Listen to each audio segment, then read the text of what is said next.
Catherine Puiseux, bonjour. Vous êtes une ancienne directrice RSE du groupe TF1 et vous êtes aujourd'hui formatrice indépendante et partenaire EcoLearn. Vous êtes également intervenante pour notre table ronde Sortir du climato-centrisme et nous sommes ici aujourd'hui pour vous poser 3 petites questions. La première est la suivante. Quelles sont les opportunités à sortir du climato-centrisme ? Alors, je dirais que la première opportunité, c'est que justement le climat est un sujet mature, donc on va peut-être pouvoir retourner à d'autres éléments qui sont absolument essentiels. On ne va pas se plaindre surtout que le climat ait obtenu cette place prééminente parce qu'on a connu des années et des années d'atonie, il est plus que temps. Donc loin de moi, loin de nous l'idée qu'il ne faut cesser de s'occuper du climat, bien évidemment.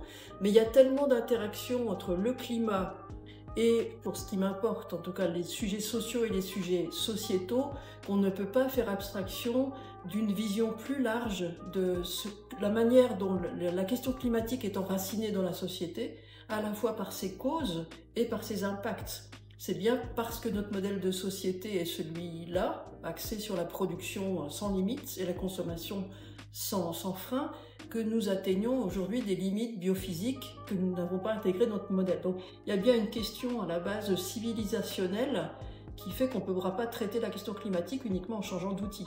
Il faut la changer en traitant de regard, d'imaginaire, de vision du monde, de rapport à la nature. Il faut lire Philippe Descola, David Graeber, il faut élargir sa vision absolument, sinon on ne s'en sortira pas. Et le deuxième aspect au niveau des impacts, c'est que l'impact du changement climatique, il est profondément social.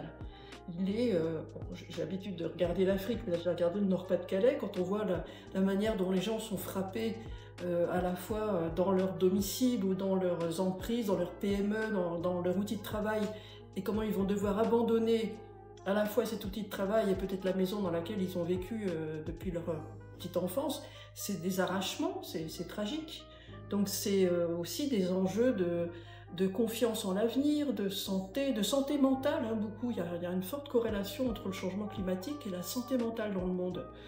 Donc ça fait suffisamment de liens pour qu'on se penche sur le volet social. Très bien, parfait, merci beaucoup pour cette réponse. Deuxième question, on va prendre du coup un petit peu l'inverse. Quelles sont les contraintes à sortir du climato-centrisme ? Alors, comme je suis vraiment attachée à cette fonction RSE, je ne vois jamais les contraintes. C'est un prisme de la fonction. Je vois au contraire ce qu'elle amène comme vision systémique, parce que c'est bien comme ça qu'on s'en sortira. C'est revenir aux fondamentaux de la vision portée par l'ISO 26000, par exemple, qui est le fait de remonter à la racine sur les causes et de passer d'abord par le cap de l'écoute des parties prenantes, l'identification des sujets et de leur importance relative avant de s'enfoncer, avant de se jeter dans l'action sur un thème ou sur un autre. Et c'est comme ça qu'on sortira de la vision climato-centrique, c'est se ramener d'abord à ce qui est important pour l'écosystème, autour de soi ou plus loin, dans la mesure où on l'impacte par ses activités.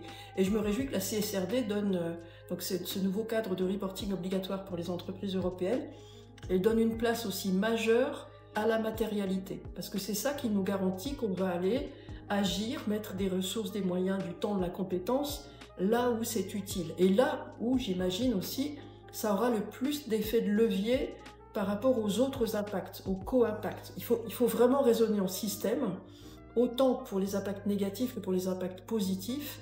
Il faut toujours aller chercher le lieu de l'action qui aura l'effet de levier le plus important, le plus profond et le plus multiple aussi en termes de co-bénéfices. Très bien, merci beaucoup. Mais vous parliez justement de travailler en système. Comment est-ce qu'on fait pour ne pas simplement juxtaposer les sujets, mais les prendre en compte dans leur interconnexion ? Et bien justement, je me rapporte, moi, pour ce que j'ai connu dans l'entreprise, et ce que j'essaye de soutenir aujourd'hui, à l'importance du dialogue social, par exemple. Au fait que c'est les personnes qui sont en charge de discuter avec la direction, pardon, c'est un tropisme TF1 ça, avec la direction des destinées de l'entreprise, de se pencher sur la décarbonation, la trajectoire de l'entreprise, en ce qu'elle va impacter les emplois, par exemple. Et donc, il faut que les ressources humaines se saisissent du sujet, que les représentants du personnel se saisissent du sujet, et que les sujets sociaux ne soient plus opposés aux sujets environnementaux, mais qu'on ait bien une vision co-construite de l'endroit où on veut aller.